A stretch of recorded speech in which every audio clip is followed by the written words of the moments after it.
Thank you. Walking up this street 2 years ago was the proudest moment of my life. A new Labour government, the first in 14 years. A page in our country's history turned after years of disappointment and despair. The chance to change the lives of millions of people for the better. That's what I came into politics for. The journey to that point was not easy. 6 years ago, I inherited a Labour Party that was politically, financially, and morally bankrupt. I was told time and time again that my party was finished, that we were consigned to history, that a majority at the general election, let alone a landslide majority, was impossible. But we proved those people wrong because we changed our party, ripping out the poison of anti-Semitism, restoring trust on the economy, defence and national security, and becoming a party that once again stood proudly with, not against, our national flag.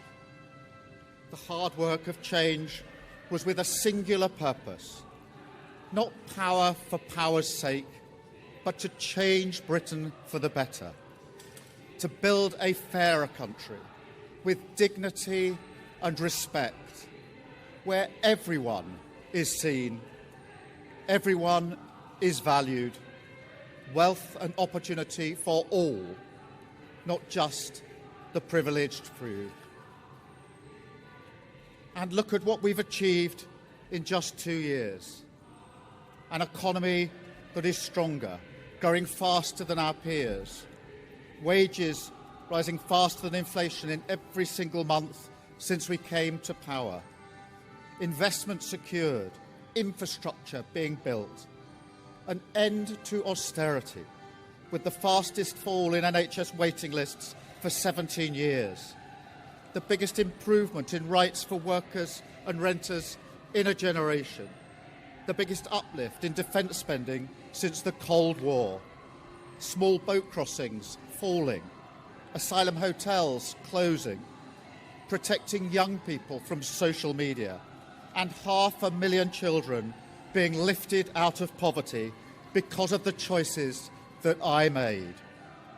Our reputation in the world restored, with Britain once again standing up for decency, respect and the rule of law, securing trade deals, standing with Ukraine, standing up for our values and rebuilding our relationship with our allies in Europe. Change promised by a Labour government, change fought for by a Labour government, change delivered by a Labour government. But I know the question being asked now is not who was best placed to change the Labour Party, to take us into power and to begin the vital work of improving lives for millions of people.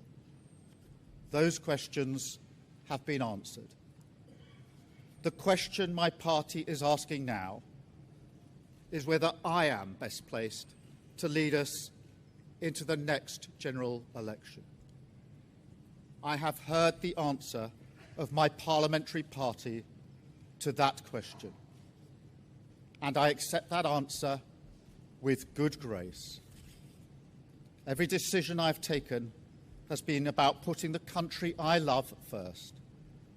That is why I will resign as leader of the Labour Party. I have spoken to His Majesty the King this morning to inform him of my decision. I will ask the National Executive Committee of the Labour Party to set out a timetable with nominations opening on the 9th of July and completed by the summer recess. In the case of a contest, this will ensure a new leader is in place before Parliament returns in September. I will remain in post as Prime Minister until the contest is complete, and I will do everything I can to ensure an orderly handover of power. I will also give my successor my full and unequivocal support, knowing that they will inherit a Britain that is far stronger and fairer than the one I inherited 2 years ago, better prepared for the challenges ahead and better able to ensure the Labour Party secures a second term in office. I want to thank all of those friends and colleagues who have been at my side for these past 6 years or so for their incredible commitment, service and support. I want to thank the brilliant Number 10 staff and our country's extraordinary civil service who dedicate their lives to public service. And when I leave the biggest job in the country, I shall spend more time on the most important job, being the best husband I can to my fantastic wife, Vic, who has been a rock by my side through good times and bad, and being the best dad I can to my beautiful children, who are my pride and my joy. Thank you very much. Less than 2 years after entering Downing Street on the back of Labour's landslide general election victory in July 2024, Sir Keir Starmer has announced his resignation as Prime Minister, bringing a dramatic end to a premiership that many believed would reshape British politics for years to come.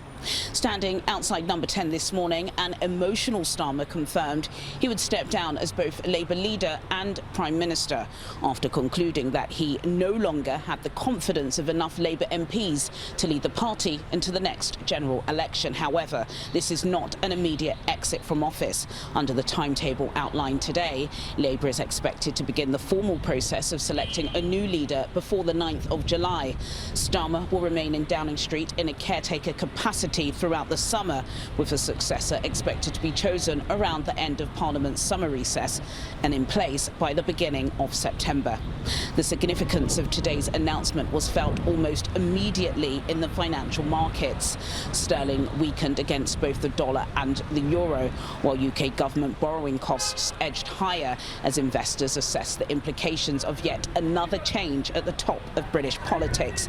And that is perhaps the bigger story. Starmer becomes the fourth British Prime Minister in 7 years to leave office before completing a full term, following Theresa May, Boris Johnson and Liz Truss. Once again, a British Prime Minister has been forced from office not by voters at a general election, but by a loss of support within their own party. His departure now opens one of the most consequential leadership contests in recent British political history. Attention is already turning to potential successors, including Andy Burnham, as Labour seeks a leader capable of restoring authority within the party and confidence across the country. For investors, allies and trading partners around the world, including Nigeria, the focus now shifts from the end of the Starmer era to what comes next, and whether Britain's next Prime Minister can deliver the political stability that has eluded Westminster for much of the past. From outside the Palace of Westminster, I'm Juliana Olayinka for Channels Television News.